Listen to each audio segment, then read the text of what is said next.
जी।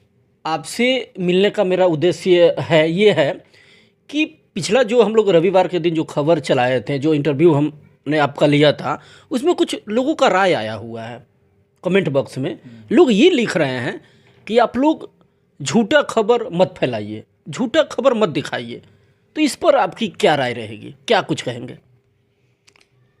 देखिए, कहा जाता है ना, प्रत्यक्षम किन प्रमाणम, प्रत्यक्ष का कोई प्रमाण नहीं होता है। और दूसरा चीज़ कि जिनको ये लग रहा है कि अफवाह है, झूठी बात है, तो सही बात है कि उनको ये समझ में आएगा। इसलिए कि इस संसार में अनेकों प्रकार के लोग हैं। बहुत ऐसे लोग हैं जिनको रोटी अच्छा लगता है, अब बहुत लोग हैं जिनको चावल अच्छा लगता है, और कुछ लोग हैं जिनको रोटी और चावल दोनों अच्छा लगता है।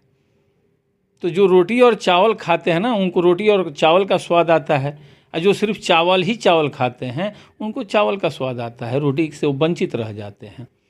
तो कुछ लोग आज संसार में 99% आपको शास्त्र के ज्ञाता मिलेंगे, शास्त्र के जानने वाले मिलेंगे आपको 99%। 1% अध्यात्म को जानने वाले मिलेंगे। कहने के लिए कोई भी कह देगा कि ये अध्यात्म है, जबकि मैंने बोला था कि शास्त्र और अध्यात्म दोनों में भेद है। संसार शास्त्र को जानता है, और शास्त्र को बनाया किसने? शास्त्र किसने लिखा? तो जिसने शास्त्र लिखा तो आखिर उसको अनुभव हुआ, तब तो उसको शास्त्र में पिरोया। दही जब बना तो दही तो स्टार्टिंग में नहीं बन पाया ना, दूध हुआ, गाय के पेट से दूध निकला। तो दूध को आपने जब दही बना दिया, दही, तब आपने उसका नामकरण किया दही। तो दही जो प्रचलित हो गया, लेकिन उसका अस्तित्व कहाँ से है? दूध से। अगर दूध नहीं होता तो दही नहीं जमता, और उसका लास्ट कहाँ जाके गिर जाता है? घी पे। तो आप घी से दूध नहीं बना सकते हैं, लेकिन दूध से घी बना सकते हैं। तो शास्त्र से आप अध्यात्म में जा सकते हैं।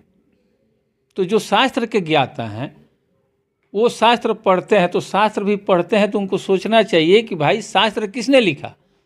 गोस्वामी तुलसीदास जी ने एक छोटा सा गुटका लिखा, सबसे छोटा गुटका हनुमान चालीसा है। भारत में ये हम लोग जो हनुमान चालीसा पढ़ते हैं, हनुमान जी का, वो छोटा सा शास्त्र है। और इससे भी बड़ा बड़ा शास्त्र है, रामायण है, गीता है, वेद है, पुराण है। तो ये सब शास्त्रों में सबसे आसान,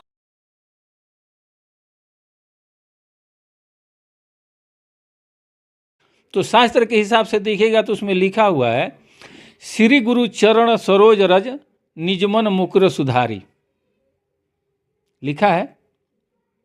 तो शास्त्र से देखते हैं तो उसमें साफ लिखा हुआ है कि गुरु के चरण के लगे हुए रज को ले करके और मन रूपी दर्पण को साफ करो, और उनसे वंदना करो कि जो चारों फल देने वाले हैं। ठीक है, ये आपने सुन लिया। लेकिन जो अध्यात्म में जाना चाहता है उसको तर्क करना पड़ेगा, विचार करना पड़ेगा कि लिखा हुआ है कि श्री गुरु चरण सरोज रज, वहाँ चरण रज नहीं लिखा है, सरोज रज लिखा है। तो ये तो हमारे समझ में आ जाता है कि श्री पावर का नाम है भाई, शक्ति का नाम है, ये तो सब लोग जानता है। गुरु जो ज्ञान है, जिसके पास ज्ञान है, जो ज्ञान वितरण करते हैं, जो लोगों को सही मार्ग दर्शाते हो, तो गुरु हो गए। चरण ये भी समझ में आ जाता है कि चरण का मतलब पैर होता है। लेकिन यहाँ सरोज रज, तो सरोज क्या है? ये सरोज तभी पता चलेगा कि जब आप अध्यात्म में जाएंगे।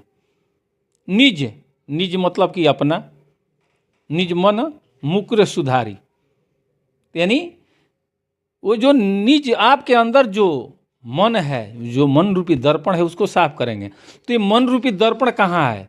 ये तो शब्द है ना। एक सवाल दुबे जी आपसे ये भी बन रहा है कि आप खलवा के शिष्य भी हैं, काफ़ी संख्या में जो लोग होते हैं रविवार के दिन वहाँ पे जाते हैं, प्रसाद ग्रहण भी करते हैं, और ऐसे में चर्चाएं हैं कि जो वहाँ के गुरु हैं कुछ लेते नहीं हैं। इसमें कितनी क्या कहेंगे इस पर? ये सही है। हमारे महाराज जी बोलते थे कि देखबा हो, शेर संत के एके नीति, नित मारे नित खाए। महाराज जी हमारे बोलते थे कि देखो, जो संत अगर किसी के सामने